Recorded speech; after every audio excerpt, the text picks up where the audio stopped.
வணக்கம் மக்களே. இந்த வீடியோவில் நம்ம என்ன செய்தி பார்க்க போகிறோம்னா, கிட்டத்தட்ட தேர்தல் நெருங்கும் நேரத்தில் திமுக கட்சிக்கும் அனைத்து இந்திய அண்ணா திராவிட முன்னேற்ற கழகமும் பார்த்தீங்கன்னா மாறி மாறி யாரை கூட்டணி சேர்ப்பது, யாருக்கு எந்த கட்சிக்கு எத்தனை தொகுதி பங்கிடு என்று சமூகம் இந்த நிலையில் அரசியல் கலவரமே மாறி வருகிறது. இப்போ பார்த்தீங்கன்னா திமுகவில் மூத்த அமைச்சர் மட்டுமல்லாமல் மூத்த கட்சி நிர்வாகி அவருடைய வீட்டில் திடீரென மரணம் அடைந்து போயிருக்குது. இவருடைய மரணத்திற்கு பார்த்தீங்கன்னா முதல்வர் மு.க. ஸ்டாலினும் துணை முதலமைச்சர் உதயநிதி ஸ்டாலின் அவர்கள் நேரில் சென்று அவங்களுடைய அஞ்சலி செலுத்திருக்கிறாங்க. இந்த செய்தி சோசியல் மீடியா வெளியாகி திமுக தொண்டர்கள் மத்தியில் மிகப்பெரிய ஒரு அதிர்ச்சியை ஏற்படுத்தியிருக்கிறது.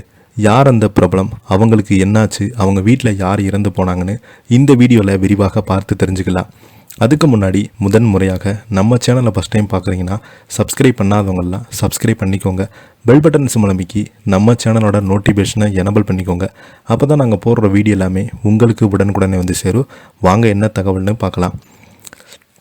மூத்த அரசியல் கட்சி தலைவர் நல்லக்கண் ஐயா அவர்களுடைய மறைவுக்கு தொடர்ந்து பார்த்தீங்கன்னா திமுக அமைப்பு செயலாளர் ஆர்.எஸ். பாரதி சகோதரர் திடீரென காலமாகி போயிருக்கிறாங்க.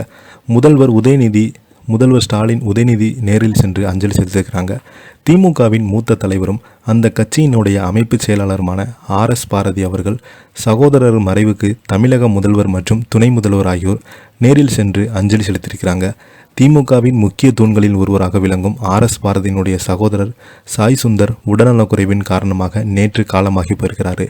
மறைந்த சாய் சுந்தரின் உடலுக்கு தமிழக முதலமைச்சர் மு.க. ஸ்டாலின் மற்றும் துணை முதலமைச்சர் உதயநிதி ஸ்டாலின் ஆகியோர் நேரில் சென்று மாலை அணிவித்து மரியாதை செலுத்தினாங்க.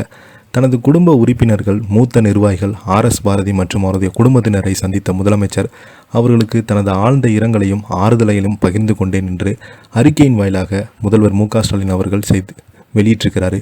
இந்த செய்தியை தொடர்ந்து திமுகவின் முக்கிய அமைச்சர்கள், சட்டமன்ற உறுப்பினர்கள் மற்றும் பல்வேறு அரசியல் கட்சி தலைவர்கள் சேர்ந்த சாய் சுந்தரின் மறைவுக்கு தங்கள் இரங்கலை தெரிவித்து வருகிறாங்க. ஆர்.எஸ். பாரதி அவருடைய குடும்பத்தில் ஏற்பட்டுள்ள இந்த இழப்பு கட்சியினரிடையே மிகப்பெரிய ஒரு சோகத்தை ஏற்படுத்தியிருக்கிறது. பல்வேறு அரசியல் கட்சி நிர்வாகிகள், திமுக தொண்டர்கள் பார்த்தீங்கன்னா ஆர்.எஸ். பாரதி அவருடைய இல்லத்திற்கு சென்று அவருக்கு ஆறுதல் சொல்லிட்டு வராங்க. இதை பற்றி நீங்கள் என்ன கீழே உள்ள கமெண்ட் பாக்ஸில் மறக்காமல் பதிவிடுங்க. இந்த வீடியோ உங்களுக்கு பிடிச்சிருந்தால் லைக் பண்ணுங்கள், ஷேர் பண்ணுங்கள், கமெண்ட் பண்ணுங்கள். அப்போ தான் நாங்கள் போடுற வீடியோ எல்லாமே உங்களுக்கு உடனுக்குடனே வந்து சேரும். நன்றி, வணக்கம்.